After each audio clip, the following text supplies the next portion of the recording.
Сайн байна уу? Докторт хүрэх зам подкастын шинэхэн дугаар танд хүрэхэд бэлэн боллоо. Энэ дугаарт маань Тайвань улсын анагаахын их сургуульд эмийн тэсвэртэй хавдрын эсийг судлан эмчилгээний шинэлэг аргыг нэвтрүүлэхээр хүч оюунаа зарцуулж буй залуухан судлаачийг урьж оролцууллаа. Та бүхэн тухлан сонсоорой. За сайн байна уу? Үлдээж жаргалаа. Энэ өдрийн Сайн байна уу? Арамэнд. За өдрийн минь манайхаар бол тэгээд цаг гаргаж уулзгаад баярлалаа. Өөрийнхөө талаар танилцуулаач тавчгаа. Сайн байна уу? Намайг Үлдээж жаргал гэдэг. Би Тайванд China Medical University-д докторийн зэрэг оруулж байгаа. Хавдар судлалын чиглэлээр судалгаагаа явуулдаг эмч байна. Мөн China Medical University-гийн дэргэдэх хавдар судлалын төвд судлаачаар ажилладаг. Докторийнхаа төгсөх курсын буюу Үлдээж жаргал маань ер нь бараг л төгсөж байгаа тийм нэлээд туршлагатай докторант маань байгаа. Тэгээд би энэ ярилцлаганд ер нь урьж оролцуулсан нь тэнхэн докторийн бас үг ямар байд юм болоо гэж би бас бодоод оролцуулж байгаа. За тэгэхээр хоёулаа ер нь бакалавр, магистрийн талаар бас тодорхой хэмжээнд ярилцвал ямар байд? Бакалавра Монголд анагаахын шинжилгээ ухааны эзний их сургуулийн хүний хэмжээр төгссөн. Тэгээ үргэлжлүүлээд судлаач оюутнаар Японд Токай их сургуульд суралцж агаад тэндээсээ манай профессор ер нь бол Тайвандаас анагаахын чиглэл өндөр хөгжсөн учраас тэтгэлэг олох боломж амар өндөр байгаа шүү. Тэгээд ийш apply хийгээд үзээрэй гэсэн. Apply хийгээд үзсэн чинь Тайваны 5-6 сургуулиас ерөнхийдөө урилга аваад Kaohsiung Medical University-д магистрийн зэрэгээ хамгаалсан. За тэгээд энэ хугацаанд болохоор нөгөө цитомегаловирусын халдвар дээр ерөнхийдөө ажилласан байгаа. Магистра төгсчөөд докторийн одоо тэтгэлэг маань арай жоохон нөгөө магистрийг бодвол шалгуур арай өндөртэй байдаг. Судалгааны пропозал айгүй чухал байдаг. Тэгээд чи яг докторт сурж авах хугацаанд ямар судалгааны ажил хийх вэ? Тэгээд энэ 4 жилийн хугацаанд юм уу 4-7 жилийн хугацаанд ямар туршилт хийж ямар таргеттай вэ гэдгийг нь ер нь бол тодорхойлж өгдөг. CV-н дээрээ бас айгүй анхаарах хэрэгтэй байдаг. Ажлын experience, шагнал, урамшуулал, гаргасан гавьяа амжилт чухал байдаг ч гэсэн бас нөгөө нийгмийн оролцоос айгүй чухал байдаг. Тэгээ recommendation letter байна. Тэгээд монголчууд болохоор нөгөө recommendation letter дээр жоохон алдтай юм шиг надад санагдсан. Яг тэр нөгөө яг намайг тодорхойлох одоо нөгөө цагтл бичиж өгөх профессор олддоггүй. Тэр нь жоохон хүндрэлтэй байсан. Магистрийнхаа судалгааны чиглэлээр цитомегаловирусын халдвар, тэгээд цитомегаловирусээс үүсэж байгаа бас хавдрын талаар судалгаа хий гэж бодож исэн. Яг сургуулиас сонгоод scholarship авсан чинь миний пропозал манаас өөрчлөгдөж эхэлсэн. Тэгээд яг хавдар судлалын чиглэлээр яг эмэгтэйчүүд төлөвлөгөө хандсан одоо хавдрын чиглэл байвал зүгээр юм байна гэж бодоод тэгээд өөрийнхөө одоо судалгааны топикоо олоод докторт орсон байна. Докторт болохоор энд нөгөө ингээд тэтгэлгүүд нь ингээд амар олон янзын тэтгэлгүүд байдаг. Тэгээд тэтгэлгээс аягүй сайн зөв сонгох хэрэгтэй. Минийх болохоор сургуулийн тэтгэлэг. Тэгээд энэ нь сургуулийн тэтгэлэг нь нөгөө стипендтэй. Тэгээд сургуулийн төлбөр орж байгаа. Тэгээд бусад бол хувийн зардал бол өөрөөсөө гарна. Зарим нь болохоор MOI буюу нөгөө боловсролын яамнаас гаргасан тэтгэлэг, боловсрол технологийн яамнаас гаргасан тэтгэлэг гэх хоёр янзын тэтгэлэг байдаг. Энэ арай жоохон өндөр стипендтэй, сургалтын зардал болон хувийн зардал тэгээд ирж очих нөгөө тикетийн зардал гээд бүх юмын цаанаас нь хангаж өгдөг. Тэгээд шалгуур мэдээж өндөр байдаг. Монголоос бол жилдээ нэг 10 үнийг л авдаг гэсэн үг. Авах шанс нь бол маш бага. Би бол сургуулийн тэтгэлгийг сонгож ерөнхийдөө apply хийсэн байгаа. Саяны тэтгэлэг дээр өндөр хангамжтай ч гэсэн бас шалгуур өндөр учраас хамгийн аюулгүй байдлаар нь сургуулийн тэтгэлгээгээ чиний хувьд амжилттай өгсөн байна тий. 50-ны хувьд ер нь шаардлага нь тэгээд яг докторт ингээд суралцах үед Монголоос ч юм уу эсвэл чиний хувьд нөгөө Японд бас сурж байсан тийм. Тэгэхээр Японоос мэдээж одоо ингээд магистр доктор сурж байгаа бусад олон улсыг харьцуулахад ер нь 50-ны онцлог нь юу юм бэ? Монголчуудын хувьд бас харьцангуй боломжтой, байршилтай бас орон гэж бодож байна. Бас өндөр хөгжилтэй, сургалтын чанар нь одоо мөн дэлхийд нэлээд өндөртэй тооцогддог шүү дээ. Миний туршлагаас үзэхэд Япон болон Тайваны одоо сургалтын систем нь хоорондоо ер нь бол өөр. Судалгааны чиглэл нь Америк тал руугаа, publish тал руугаа, Европ стандартаар явж байгаа гэсэн. Тэгээд судалгаа руу ер нь бол төлөвлөгөө чиглэж өгдөг. Impact factor 5-аас дээшээ журналд одоо докторт заавал төгсөх одоо нөгөө хэвлүүлэх ёстой байдаг. Японых болохоор нөгөө тэтгэлэг нь бас айгүй хүнд байдаг. Тэгээ өрсөлдөөн ихтэй дээр нь нөгөө амьдрах хүртэг өндөр. Тэгээд сурч явах хугацаанд одоо нөгөө грант буюу нөгөө профессороос өгч байгаа financial support-наас нөгөө харьцангуй 51 бол бага санагдсан. 50-нд болохоор нэг давуу тал нь гэх юм бол профессорын грант өндөр байвал чиний цалин өгсөх өндөр. 50 нь болохоор арай жоохон тийм open mind байдаг гэх юм уу. Японд болохоор ер нь бол амар hard working хийдэг хүмүүс таас мэдж байгаа тий. Тэгээд бид нар бол ингээд лабта өглөө 8-аас орой ингээд 8 хүртэл суудаг. Ачаалттай ажилтдаг болвол энд болохоор яг 8 цагийн л ажиллаа хийдэг. Гэхдээ мэдээж докторт бол нэмэлт цагаар туршилтуудаа хийгээд суух тохиолдлууд байна. Гэхдээ тэр нь бол яг нөгөө өөрөөс шалтгаал оюутнууд нь өөрсдийнхөө скечүүлийг гаргаад хувийн орон зай өөрийнхөө нөгөө хүсэж байгаа юмыг бас нөгөө цагаа зарцуулах боломж бас өндөр байдаг юм болов гэж бодсон. Окей, ойлголоо. Харин би бас өмнө Японд сурж исэн хүмүүстээс ярилж байсан л да. Ер нь нэлийн журмтай захын хүндлэлч гэдэг юм яс жаягтай гэдэг нэг сэтгэжилсэн. Судалгаа хийх хүний хувьд бас судлаачийн эрхчлөө гэдэг юм чухал тийм ээ. Өөр ингэсэн сонголттой ч юм уу эсвэл өөрийнхөө санааг хэрэгжүүлээ явах тийм жоохон боломжтой ч юм уу байвал бас гоё санагдаж байна надаа. Impact factor-тай сэтгүүлийн талаар нэг жаахан дэлгэрээ яриач. Чиний хувьд нэлээд туршлагатай санагдсан. Яагаад тэгэхээр бүтээлийг хэвлүүлсэн харагдж байна. Бас энэ тэнд болсон конференц, хурлууд дээр бас шилдэг илтгэл, шилдэг судалгаа гэсэн номинац дээр бас шалгарсан идэр харагдаад байгаа байхгүй. Тэгэхээр чиний хувьд нэлээд юм олон улсын үрдэмжлэгээний өгүүлэлээ бичих, тэгээд түүнийгээ хэвлүүлэх, тэгээд бас сэтгүүл сонгох эдгээр дээр бас туршлагатай юм шиг надад санагдаад. За, impact factor гэдэг маань болохоор нөгөө тухайн журналын хэр одоо нөгөө чанартай одоо судалгааны ажлыг хүлээж авдаг журнал вэ гэдгийг энэ индексээр нь шалгаж байгаа шалгуур. Impact factor 5-аас дээш журналууд бол энэ судалгаанд ер нь бол итгэж болох үс одоо судалгаа хийсэн гэдгийг ер нь л илтгэж байгаа гэсэн. Гэхдээ нөгөө бага одоо impact factorтэй журналууд байгаа. Гэхдээ тэр нь муу гэсэн үг бол биш. Нөгөө зарим нөгөө департаментууд яг олон одоо нөгөө судлаач нар байдаггүй юм уу эсвэл нөгөө ховор төрлийн судалгаа хийдэг хүмүүсээс нөгөө бага impact factorтэй журналуудаас байдаг. Жишээ нь микробиологийн тэнхимний судалгаа хийдэг департамент байлаа гэхэд impact factor-аас төдийлөн нөгөө одоо 10, 20, 30 ч юм уу те impact factor 40 мөчтэй журнал хэвлүүлэх нь бага байдаг. Одоо chemistry ч юм уу те химийн чиглэлээр судалгаа хийж байгаа хүмүүс нь яа тэгэхээр нөгөө тухайн департаментийн нөгөө авж байгаа сэдв тэгээд нөгөө хийж байгаа судалгааны ажлаасаа шалтгаалаад бас impact factor-ууд өсөж буурах нөхцөлтэй байдаг гэх юм уу. Тэгээд мөн нөгөө энэ дээр бас нөгөө impact factor-аас гадна чухал юм нь болохоор нөгөө citation байдаг. Хэдий ингээ бага impact factor-тай журналд хэвлүүлсэн ч гэсэн тэр нь нөгөө өмнө нь одоо ингээд яг impact factor гарахаас өмнө одоо ингээ хэвлүүлсэн журналууд маань ингээд тухайн үедээ ингээд нөгөө impact factor багтай байгаа. Тэгээ citation айгүй өндөртэй байдаг. Анхны одоо тэр судалгааны суурийг нь тавиад өгсөн.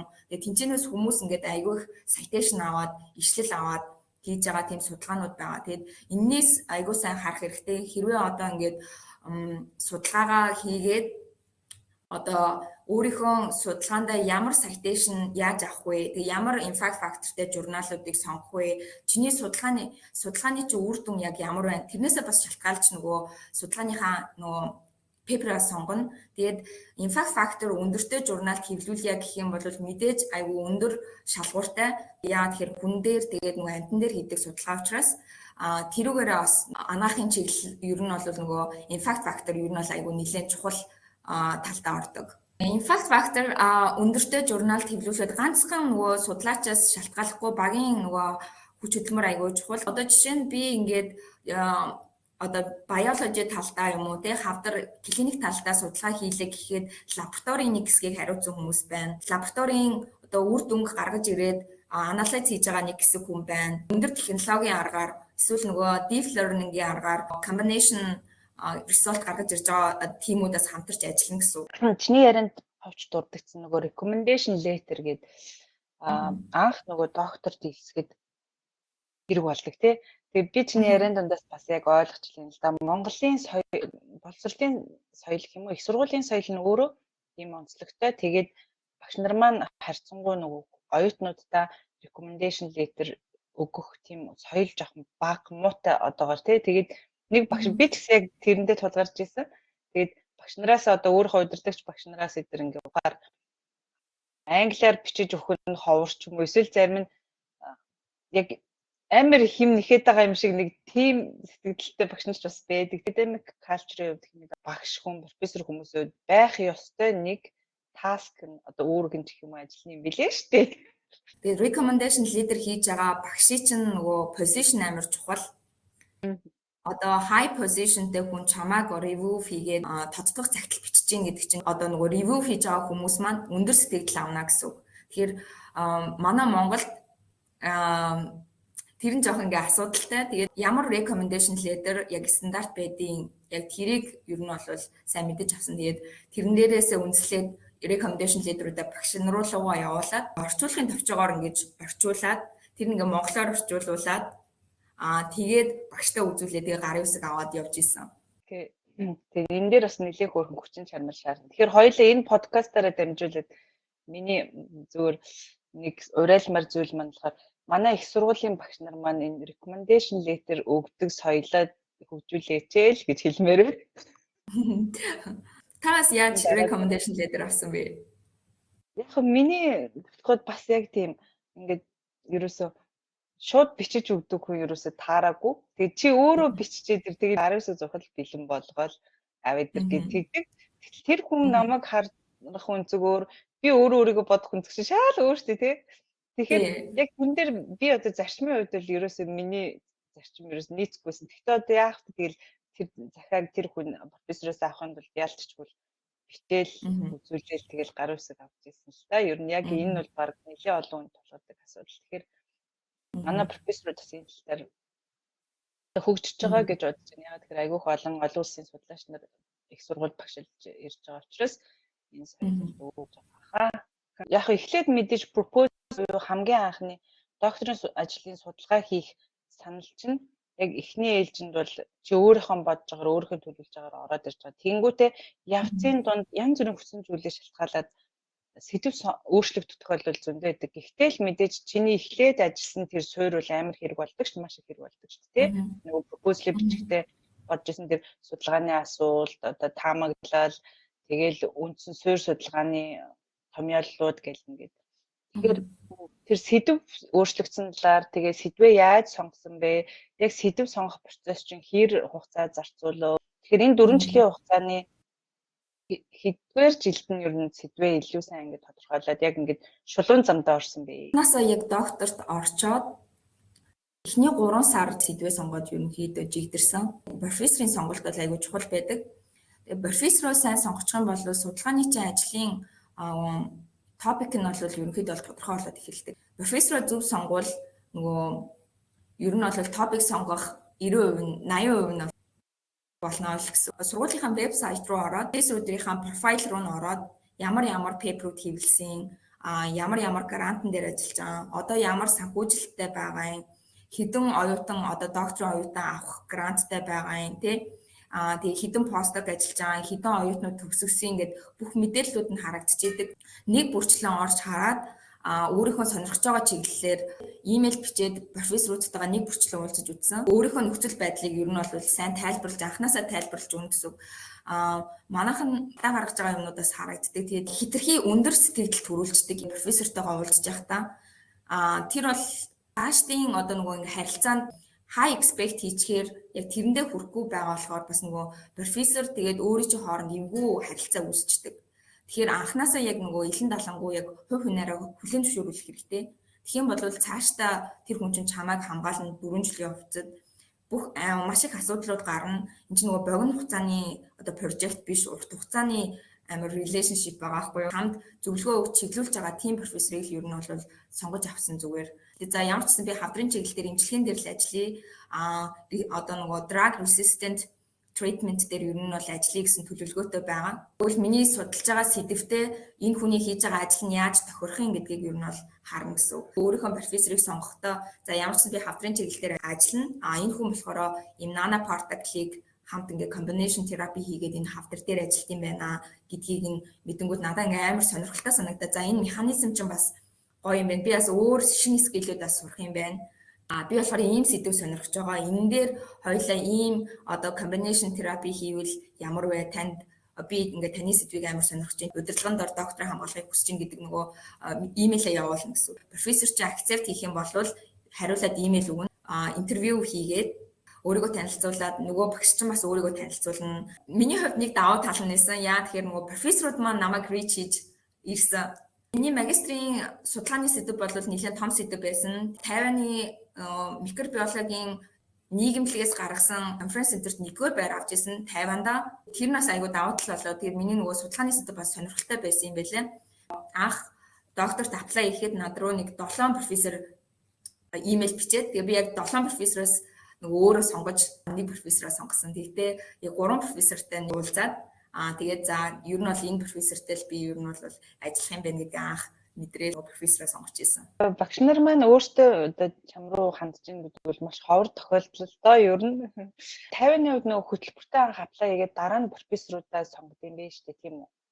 Тийм. Окей. Бусад орнуудын үед эхлээд профессороо сонгочоод тэгээ профессор чинь зөвшөөрөл сургуулийн юу ч хэлэхгүй чамд зүгээр докторч хийсүүлнэ. Яг нөгөө нэг арай өөр урсгалаар явдаг хүмүүс. Манай үед профессор нь айгүй өндөр эрхэмжтэй ч юм уу те. Профессортай болчлоо. Яг чиний удирдлагаар нэлээд нарийн судалгаа хийгээд энэ хүн надад яг тохирох уу, энэ үний судалгаа тохирох уу. Энэ бол ер нь докторийн судалгааны ажлын баг нэлээд чухал хэсгийн нэг гэж бодож байна. Тэгэхээр амжилтанд маш их нөлөөлдөг. Яг өөртөө тохирсон профессорыг сонгоно гэдэг нь тий. Тэгэхээр мундаг байна, бас азтай байна. Өөрөө ч мундаг байна. Магистрийн ажлаа бас эхнээсээ ер нь чи өөрийгөө харуулж явцсан биш. 50-ны профессоруудын үед тий ер нь за анагаахын чиглэлийн гэж ер нь бол тухайн улсын академик соёл гэж юм байна. Тэгэхээр профессортойгоо байнгын холбоотой байх гэдэг бол бас нэг чухал аспект тий. Ерөөс нь нөгөө нэг чухал юм хүмүүс ярьдаг юм шүү дээ. Тэгэхээр ямар байдлаар чи профессортойгоо ярилцдаг бэ, холбоо ярьдаг вэ? Мэдээж өдөр тутам бол уулзаад явахгүй бах тийм. Тэгэхээр яаж зөвлөгөө авдаг вэ? Профессорууд нь хэр нээлттэй? 50-ны хувьд ер нь бол айгүй нээлттэй. Би доктортой болохоор ямар арга хэрэгэлсэн бэ гэхээр би өөрийнхөө туршлагаас үндэслээд за ямар ч гэсэн бүр залуу профессор бол биш. Туршлагатай. Гэтэ бүр хөгшин профессор бол биш. Тэгэхээр одоо дөнгөж одоо нөгөө assistant professor ч юм уу associate professor ч юм уу тий дөнгөж яг профессор болж байгаа нөгөө active байгаа тийм профессор бол бас аюу зүгээр карьер өндөртэй тийм нөгөө ер нь бол ийм нэг амбицлог бас нэг профессоруд байдаг да. Тийм профессор сонгуул бас аюу зүгээр яагаад гэх юм бол нөгөө олон талын мэдлэгтэй тэгэж нөгөө грант ихтэй тийм болохоор ингээд чамд ингээд зөвлөгөө өгөн чамд цаг гаргана. Анаахын салбарт бол нөгөө групп сонгоно гэдэг нь аягүй чухал. Тэнд чинь research assistant байна, postdoc байна, магистрийн оюутнууд байна, PhD оюутнууд байна, бакалаврын оюутнууд байгаа. Хэрвээ том группт орчих юм бол өрсөлдөөн ихтэй. Профессор чамд гаргах цаг бага. Хэрвээ ингээд жижиг группт орчих юм бол профессор чамд гаргах цаг өндөр одоо ингээд маш их боломжтой. Ер нь бол судалгааны чинь чиглэлээр өдөр тутамдаа дискасс хийх боломж амар өндөр байдаг. Анх нөгөө лайн хэрэгэлдэг. Лайнараа болвол ингээд яг үнэхээр яаралтай тохиолдолд бол профессор руугаа мэйлчээд за би ийм туршилтан дээр ийм үр дүн авчлаа та надтай ингээд богино хугацаанд дискасс хийх боломж байна гэдгээ ингээд мэйл бичээд үлдээчихнэ гэсэн үг. Хэрвээ профессор нь окей би одоо завтай байна. Тэдээс тэдэн цагийн хооронд болох уу гэдэг юм бол профессортойгоо цагаа тавлаад уулзаж болно гэсэн үг. Бид нар бол яг ингээд юм гэр бүл шиг байдаг манай лаб дээр бол хай одоо юу гэдэг энэ профессор гэдэг ингээд тэгдэгөө зүгээр л нэрээр нь дуудаалаа юу байна танаар одоо юу байна надаар юм байна ер нь бол ингээм амар чөлөөтэй байдаг. Окей. Хоёулаа сая нөгөө лабын талаар ярьлаа л да. Танай мэргэжлийн онцлог нь угаасаа ер нь лабораторид ажил туршилт хийх ёстой байхаа тий. Гэхдээ ер нь чи эхнээсээ докторийнхаа ажиллаараа ингээд лабораторид орсон уу эсвэл тодорхой шалгуураар тэр магадгүй тэнд нэг шалгуур байдаг бол лабораторид ажиллах шалгуур ч юм уу эсвэл ер нь ямар туршлага шаарддаг уу? За анаахын чиглэлээр ер нь бол хоёр төрлийн судалгааны чиглэл байгаа. Dry lab нь болохоор ер нь бол statistic analysis буюу датан дээр ажилладаг. Тэгэхээр нөгөө өвчтний датанууд дээр ажиллана, эсвэл эмнэлгийн датанууд дээр ажиллана, эсвэл одоо нөгөө хүмүүсээс судалгаа аваад Тэгээд тэрэн дээрээ анамны заваач ч юм уу одоо нөгөө асуулт аваад тэрэн дээрээ дүн шинжилгээ хийгээд явдаг нэг чиглэл байна. Хоёр гэх юм бол wet lab гэж байгаа. Тэр нь болохоор яадаг вэ гэхээр яг нөгөө лаборатори туршилт хийдэг. Энэ хоёр лаб маань хоёулаа хүнд хэрэгтэй. Гэхдээ нэг шалгуур нь гэх юм бол wet lab нь арай илүү завгүй байдаг. Туршилтаас туршилтын хооронд байдаг бол dry lab нь бол өөртөө цагаа зарцуулах боломжтой. Заавал лабораторид суугаад ажиллаа хийх шаардлагагүй. Гэрээсээ хүртэл ажиллах боломжтой. Тэгэхээр ингээд датагаа цуглуулчих юм бол тэр хүн өөрийнхөө цагийг өөртөө зарцуулна. Дэлхийн ханаас ч ингээд ажиллаа хийх боломжтой гэсэн. Wet lab нь болохоор шалгуур нь гэх юм бол нөгөө basic skill-үүдэд аягүй чухал. Монголд бол яг анаахын чиглэлээр энэ одоо нөгөө туршлага бол байдаггүй. Би яг энэ skill-ийг бол яг нөгөө магистрт байхдаа л авсан гэсэн. Хавдрын эстэй яаж харьцахын, вирустэй яаж харьцахын, био аюулгүй одоо ажиллагааны дүрмүүдээ яаж мэддэйн. Тэгээ тэр болгоныг бид нар нөгөө сертификат авах шалгалт өгөөд одоо нэгсэндээ лицензлэх гэсэн үг л дээ. Энэ хүн яг лабораторид ажиллах чадвартай, үндсэн одоо нөгөө мэдлэгтэй ийм хүн байна гэдгийг нь үнэлээд одоо шалгалт өгөөд тэрэн дээрээсээ үндэслээд нөгөө wet lab-д ажиллаж болдог. Гэхдээ ингээд за би wet lab-д ажиллах сонирхолтой мөртлөө өмнө ажиллаж байгаагүй experience байхгүй хүмүүсээс за би ингээд wet lab-д ажиллах болохгүй юм байна гэж бодож болохгүй. Лабораторийн төвшнүүд нь өөр байдаг. Одоо профессорууд нас за би анханаас нь нэг хүн аваад ингээд мэрэгшүүлээд одоо энэ докторийн хугацаа чинь 4-7 жил. Тийм болохоор ингээд нэг хүндээ одоо скиллээ заагаад өгчих юм бол нөгөө хүн маань ингээд хэрвээ хурдан сурж байгаа бол бас нөгөө гүйцэх магадлал өндөртэй. Тийм болохоор apply хийгээл үзэх хэрэгтэй. Ер нь магистраасаа үргэлжлүүлээд доктор руу орно гэдэг маань бас магистр дээрээ зөндөө олон бас давуу талуудыг аваад орох бас боломжтой л юм байна. Ер нь докторант хүний хувьд төсөл бичих буюу грант авах гэдэг нэг заавал эзэмших ёстой зөөлөн ур чадварын нэг байгаад байдаг тийм ээ, тэр зам багаараа ажиллаа. Тэгэхээр таны өөрийн чинь яг судалгааны үед энэ мэдлэг чадвар ч юм уу энэ төсөл бичих шаардлага ер нь хэр гарсан бэ? Энэ дээр ер нь юуг анхаард юм бэ? Proposal бичих тэгээд яг proposal бичих skill гэх юм бол ер нь аягүй сайн унших хэрэгтэй. Тэгээд бичгийн чадвар маш өндөр байх хэрэгтэй. Photoshop дээр аягүй сайн ажил сурна гэсэн үг. Хэрэглээний. Яг тэгэхээр фигүрч аягүй гоё чухал. Тэгэхээр аягүй цэвэрхэн тэгээд өөрийн гараар одоо сүүлийн үед бол нөгөө iPad дээр бол ингээд нөгөө зураг гаргаж ирдэг болсон. Дээрээс нь нөгөө хэрэглээний статистик програмууд дээр маш сайн ажил сурах хэрэгтэй. SPSS Монголд бол SPS одоо хүртэл хэрэглэдэг. Гэхдээ SPS ер нь бол суур статистик анализ хийдэг. Тэгээ одоо наа нь бол R language гэж байна, тэгээ stat гэж байна. Тэгээд graphic pad гэж байна. Маш олон төрлийн нөгөө статистик анализ хийдэг юунууд байгаа, софтверүүд байгаа. Тэрэн дээр ажилтдаг скиллүүдтэй байх хэрэгтэй. Бидний фейл биш ч гэсэн одоо тэр хүмүүс ойлгохоор хэмжээнд л ер нь бол датагаа танилцуулах хэрэгтэй л гэсэн. Бид нар ер нь бол ингээд жил болгон гранта бичээд төслөө авдаг. 50-ны засгийн газраас аягүй одоо анаахын чиглэлээр саппорт хийдэг. Тэгээ грантууд аягүй их гарч өгдөг. Тэгээ залуу судлаачдыг дэмжсэн одоо нөгөө грантууд их байдаг. Нөгөө Johnson-тэй хамтарч Texas их сургуулиудтай хамтарч нөгөө судалгаа хийдэг. Тэгээ тэнцэнээс аягүй их грантууд орж ирдэг учраас аягүй өрсөлдөөнтэй. Тайванд ингээд доктор сурахад чиний хувьд л нөгөө сургуулийнхаа тэтгэлгийг авсан гэж хэлжсэн. Тэгэхээр Тайван маань ер нь бүртээ тодорхой хэмжээний кредит үздэг сургуулиуд нь гэсэн үг шүү дээ, тийм Америкийн жишгээр. Тэгэхээр тэрнээс гадна ер нь Тайванд амьдрахад амьдралын өртөг нь ямар байна? Гэр бүлээрээ амьдрахад ер нь ямар байдлаар санхүүгийн асуудал ер нь зохицуулдаг вэ? Докторт 46 кредит сонгодог. Required хичээл нь 18 кредит. Үлдсэн нь болохоор нөгөө selective курсууд байгаа. 4 жилийн хугацаанд сурж болно. Эсвэл богино хугацаанд сурж бол тухайн хүнээсээ шалтгаална гэсэн үг. Миний хувьд болохоор би яг 2 жил бүх кредитүүдээ үзэж дуусгасан. Кредитүүдээ богино хугацаанд дуусгах юм бол илүү их цагийг судалгаанд зарцуулна гэсэн үг. Тэгэхээр илүү юмд нөгөө самгартахгүй бүх хичээлүүдээ нэгээс 2 жилдээ дуусгасан айгүй зөв сонголт байдаг. Яа тэгэхээр тэр хүн яг ментали бэлэн байж байдаг гэсэн үг. За би ч одоо докторт орж байгаа гэдэг амар их эрч хүчтэй байж байдаг. Тэгээ юмд ингээд нөгөө рискийг хүлээж авах юм чадвартай байж байдаг байхгүй юу? Кредитүүдээ ингээ удаан байлгачих тусам хүн ингээ шантраад эхэлдэг. Яа тэгэхээр Тэнд чинь яг нөгөө бид нар чинь яг одоо undergraduate student биш, master student биш, гэр бүлтэй, тэгээд яг хувийн бас амьдралтай. Тийм учраас яг тэднэртэй бас цаг зарцуулаад тэнд бас янз бүрийн 4 жилийн хугацаанд маш их юм өөрчлөгдөн. Тэр яг ингээд нөгөө самуурцчдаг гэсэн яг нөгөө фокуслаж чадахгүй. Тэгээд тэрэн дээрээсээ болоод бас тэтгэлгүүдээ алдчихж байгаа тохиолдлууд маш их байдаг. 50-нд болохоор нэг юм гэх юм бол ер нь бол нөгөө голчтон тодорхойлсон байдаг. Тэгээд тэтгэлгийн алдах магадлал өндөр байдаг. 85-аас дээш авч иж тэтгэлгээ авч үздэг. Манай сургууль бол одоо ингэдэг Тайваны систем гэх юм уу? Эхний 3 жил яг 2-оос 3 жилд одоо PhD candidate exam-д заавал орох хэрэгтэй. Тэгээд кредит нь гүйцэхгүй бол та нөгөө кандидат болж чадахгүй. Тэгэхээр ахаад жил сонгогдно л гэсэн. Хоёр дахь юм бол энд амьдрах нөхцөл бол айгүй боломжийн гэж би хараад байгаа. Анх нөгөө нааг ирж байхад аюу үнэтэй юм шиг санагддаг байсан. Гэтэ одоо яг ингээд Монголтай харьцуулаад Японтай харьцуулаад харах юм бол хамаагүй хямдхан.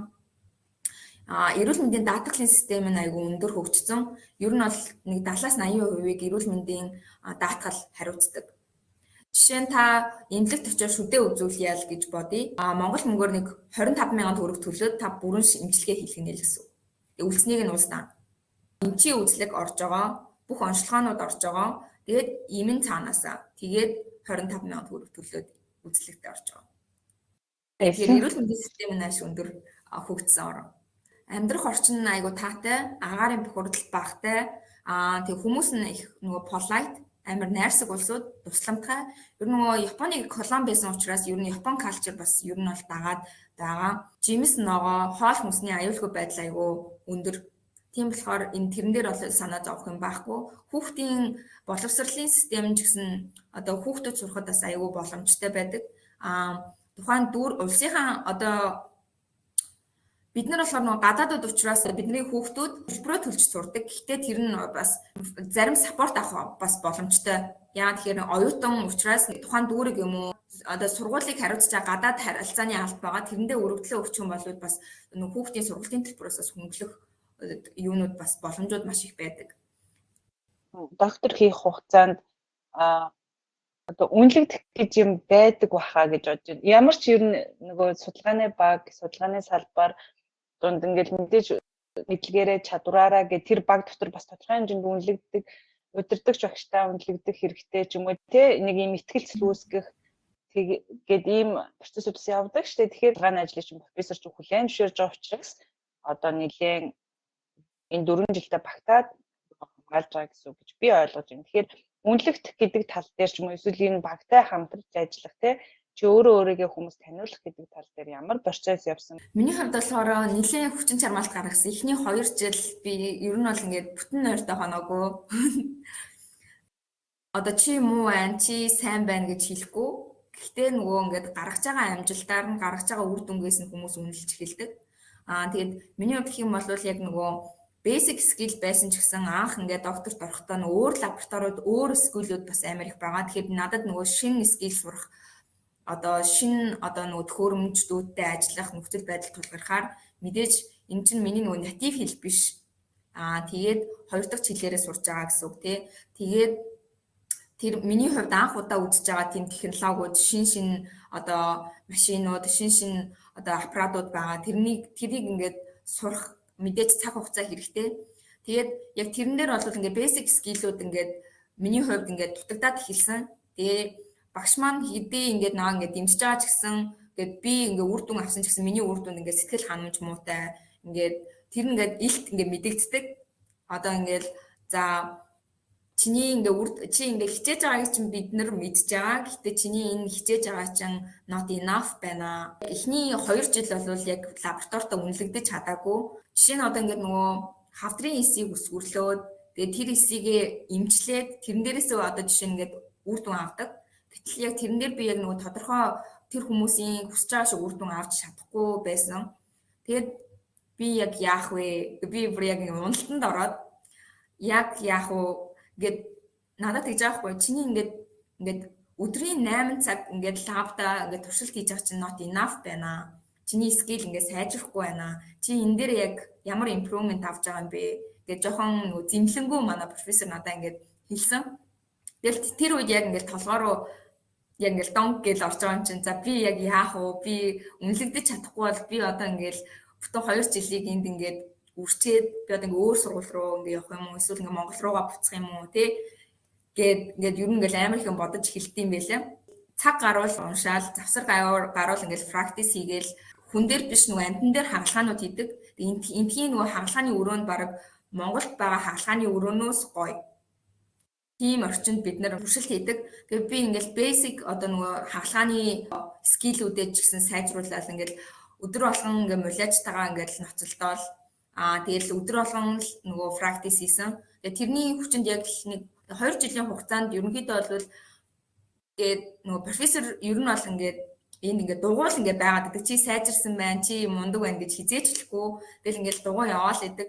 Тэгээд чамайг үнэлж эхэлж байгаагийн нэг одоо нэг хэлбэр нь тэгээд чамд итгээд нэг прожект хариуцуулж өгнө гэсэн. Одоо жижигхэн тэгээд баг багаар за чи энийг хийгээд ирээрээ энэ дээр чи ийм үр дүн гарна шүү гэл. Тэгвэл яг тэрийг нь бэлдээл ингээл эренгүүч за энэ хүн чинь ийм скил суралцсан юм байна. За энэ хүнд бол би за энэ туршилтан дээр итгэж болох юм байна. Гэх ингээ баг багаар итгэлийг олж авсан гэсэн. Тэгээд яг ингээд 100% чамд итгэдэг одоо энэ хүний хийсэн туршилтын үр дүн за найдвартай шүү гэдгийг батлах нэг юм нь болохоор ингээд оюутнууд даатгаж өгдөг. За бакалаврын за чамд ингээ 2 оюут өглөө шүү. Интерншипийн 2 оюут өглөө шүү. За ингээ магистрийн 3 оюут өглөө шүү гэдэг юм ингээ доороо ингээ оюутнууд ингээ авдаг. За чи ийм үр дүнгуудыг авсан учраас чамд одоо ийм одоо ажлын санал тавья. Тэг би болохоор одоо энд ингээ доктороор ажилладаг мөртлөө сурдаг мөртлөө research assistant full timer явдаг. Тэгэхээр яг судлаач хэмжээр ажиллаж байгаа гэсэн. Тэгэхээр яг л нөгөө тогтсон цагтаа яг 8 цагаараа ажиллана. Тэгээд үлдсэн цагтаа би болохоор нэмэлт нөгөө туршилтуудаа хийгээд өөрийнхөө цаг заваар юмнуудаа хийгээ явдаг гэсэн. Тэгэхээр яг л нөгөө профессор ч үнэлэгдэж ирэх тэр хэсэг бол амар хэцүү байдаг. Гэхдээ ингээд be patient байгаарай л гэж хэлмээр байна. Ер нь бол оюутнууд бүгд л ер нь энэ замыг туулдаг болохоор судалгааныхаа ер нь үр дүнгийн талаар бас ярьж болдог. Би ер нь л нөгөө энэ подкастт нэг фактор нөгөө судалгаа руу гүнзгий ордоггүй. Ер нь яг энэ улсад доктор хийхэд ямар байна вэ гэж асуудаг л да. Гэхдээ хоёулаа нэг тодорхой хэмжээнд энэ талаар бас жаахан ярьж болохгүй. Хүмүүс бас сонирхолтой байж магадгүй. 4 жил сурж байгаа хэвээр 3 дахь жилдээ л яг key data-га авсан. Ер нь бол paper маань яг гол дата бол яг тэр датагаа л би яг нодлон жил авсан гэсэн. Өндөвчний хавдар болон уушигны хавдар дээр одоо л ажиллаж байгаа. Шинэлэг эмчилгээний аргыг ер нь бол нэвтрүүлж байгаа гэсэн. Тэгээд одоогоор бол ер нь бол патент авсан Тайванда энэ дээрээ үндэслээд бид нар нөгөө нэг гайгүй impact factor-тэй журналууд руу manuscript бичих шатандаа орсон байгаа болохоор ер нь бол ярьчих гэж бодож байна. Хавсарсан эмчилгээ хийж байгаа яг нөгөө хавдар дээр бол нөгөө хүмүүс одоо л хавдар ингээд маш их ихссэн. Тэгээд эмийн тасалтай одоо хавдрууд маш их байгаа. Хэдий ингээд Монголд жишээ нь ингээд Монголд гэх юм бол маш цөөхөн төрлийн хим эмчилгээний эмнүүд байдаг. Тэгээд тэрэнд ингээд тасалтай өвчтнүүд маш их байгаа. Тэр өвчтөнд зориулсан эмчилгээнд дээр би ажиллаж байгаа гэсэн үг байхгүй юу? Эмэн тасалтай болчихлоо. Тэгэх юм бол та хавдрын хим эмчилгээ аваад ч тэр үр дүнгүй байна гэсэн үг. Тэгэхээр тэр хүний хувь заяа, тэр хүний амьдралын чанартай амьдралын явц нь ер нь бол мууднаа л гэсэн үг шүү дээ, тий. Тэгэхээр combination therapy-г аваад хийснээрээ баг доозоор нөгөө эмэн тасалтай хавдрыг эмчилнэ гэсэн үг. Хавдрын эс маань ингээд ер нь бол ингээд ургасаар агаад ийм том нэг одоо solid төмөр болно гэсэн үг. Энэ төмөр маань яах вэ гэхээр ийм гаднаас орж ирлээ. Тэрийг хүлээж авахгүй гэсэн үг. Им маань энэ хавдар руу нэвтэрч болоод хавдрын эсийг устгана гэдэг чинь маш хэцүү гэсэн үг. Яагаад тэгэхээр тэрийг давж байгаа маш олон барьерууд байгаа гэсэн үг. Шинэлэг эмчилгээ маань тэр хавдрын гадаргуугийн мембран дээр нүх үүсгэн гэсэн үг. Тэр механик хүч маань тэр нөгөө хавдрын мембран дээр нүх үүсгээд тэр им маань доторшоогоо орно гэсэн. Тэгэхээр дотроос нь хавдрыг устгана гэсэн үг байхгүй юу? Ийм төршлтөн дээр ажиллаж байгаа гэсэн. Чиний хувьд диссертац бичих дээр ямар процесс явсан бэ? Ер нь юуг анхаар зүгээр бол үсэхэ? Introduction хэсгээ явлаа. Introduction хэсгийг бичихэд бараг ер нь бол 2-3 сар болдог. Тийм болохоор ингээд тэр чинь ингээд introduction хэсэг чинь л нэг 20-30 хуудас явж байгаа байхгүй юу? Тийм. Тэгэхээр тэрэн дээр маш сайн ер нь анхнаасаа л сэдвчин тодорхой болсон бол introduction хэсгээ бичээд эхэлж исэн зүгээр. За introduction хэсгээ бичээд эхэлчлээ. Result хэсгээ бичнэ. Result хэсгээ бичээд энэ дээр датануудаа маш сайн үрж одоо датануудаа аягүй сайн дистрааллыг нь олох хэрэгтэй. Яг ямар дата хамгийн эхэлж фигюр 1 нь байх юм, фигюр 2 нь юу байх юм, фигюр 3 нь юу байх юм. Тэгээд диссертац чи яг хэдэн фигюртэй байх юм. Тэгээд main дата чи яг юу юм? Тэрний дараагаар supplementary датанууд чинь юу байх юм? Тэрэн дээр маш сайн анхаарах хэрэгтэй. Тэгээд discussion хэсэг дээрээ болвол яг энэ чиний одоо нөгөө фигурууд дээр чинь одоо нэг графууд дээр чинь статистик анализ дээр чинь яг юу болохгүй байгаа. Эсвэл одоо яг юун дээр чиний одоо нэг тусгасан хэсэг чинь яг өрмөц байгаа. Тэгээ тэрийг чинь нотлох ямар референсүүд байгаа гэдгийг аягуусаа хангаж өгнө гэсэн. За тэгээд conclusion хэсэг. За conclusion хэсэг дээрээ яг судалгааны чинь үр дүн яг юу байсан, цаашдын хийх судалгаа чинь юу юм гэдгийг аягуусаа гаргаж өгнө гэсэн. Хоёулангийн чинь ярьслаа ерөнхийдөө өндөрлөгч руугаа орж ийн. Тэгэхээр миний хамгийн сүүлийн асуулт маань болохоор нэг сайн хүний нөөц бэлтгэгдээд гарч ийна. Энэ дээр л маш их олзуурах штэ. Тэрс энэ хавдрын судалгааны чиглэлээр. Тэгэхээр Монголын баг одоо Монгол руугаа ер нь ямар үйл ажиллагаа явуулж байна вэ? Бид нар болохоор нэгдүгээр төр хэмнэлэг анагаахын шинжилгээ ухааны үндэсний их сургууль болон хавдар судлалын үндэсний төвтэй хамтраад эмэгтэйчүүдийн хавдар дээр ажиллаж байгаа. Энэхүү судалгаа маань болохоор умаа үзүүний хавдар болон хорой карциномагийн хавдар дээр ажиллаж байгаа. Тэгээд умаа үзүүний хавдар маань Монгол бол Азтай ер нь бол 3-т орж байгаа хавдрын эрсдлээрээ. Тэгээд одоо бол Монголд нөгөө вакцин бол ороод нэлээд асуудалтай байгаа та бас мэдж байгаах тийм. Гэхдээ энэ дээр болохоор нөгөө Монгол хүний геномын sequencing-ийг тодорхойлж байгаа байхгүй яа. Тэгэхээр яг Монгол хүн дээр яг ямар геном нь одоо өндөр байдیں۔ Яг ямар мутац нь өндөр байдیں гэдгийг ер нь бол гаргаж ирж байгаа гэсэн үг. Тэгэхээр энэ дээр болохоор одоо жишээ нь ингээд олон улсын судалгаан дээр үзэх юм бол одоо HPV-гийн 18, 16, 17 дугаар HIV шинж өндөр байна гэж байгаа мөртлөө яг Монгол хүн дээр яг ямар байгаа тийм судалгаа бол Монголд хийсэн судалгаа байдаггүй. Нэг Монгол судлаач Японтай хамтарч хийсэн судалгаа байдаг. Тэр нь зөвхөн 100 хүн дээр хийсэн болохоор энэ нь яг Монголын популяцийг тодорхойлох ер нь бол боломжгүй гэсэн. Тэгэхээр энийг дэлгэрүүлэх судалгаан дээр ажиллаж байгаа гэсэн. За баярлалаа. Энэ бас их чухал судалгаа юм шүү. Ер нь биднэрт маш их хэрэгтэй. Тийм сая өнгөрсөн оны сүүлээрээс энэ талаар чинь нэлээд л шууган дэгдээд хүмүүс болно болохгүй сайн муу гэж яриад тах шүү гэсэн бас. Тэгэхээр альва юм дээр нөгөө судалгаа шинжилгээтэй хандна гэдэг маань хамгийн зөв арга байдаг. Тэгээд танай сургууль чиний хувьд ингээд энэ чухал зүйл дээр хувь нэмрээ оруулаа явж байгаад маш их бахархаж байна. Баяр хүргэе. Баярлалаа. За тэгээд шинэхэн доктортой ирээдүйх нь эрдэм шинжилгээний ажил, эрүүл мэндэд эрүүлийн сайн сайхан бүхнийг хүсье өрөө. Тэгээд ярилцлаганд маань өргөдөж оролцсонд маш их баярлалаа. Баярлалаа. Дараагийн зочин доктортой ярилцлага маань таалагдсан гэдэгт итгэлтэй байна. Дараагийн дугааруудыг үзэхийг хүсвэл манай суваг дээр subscribe дараарай.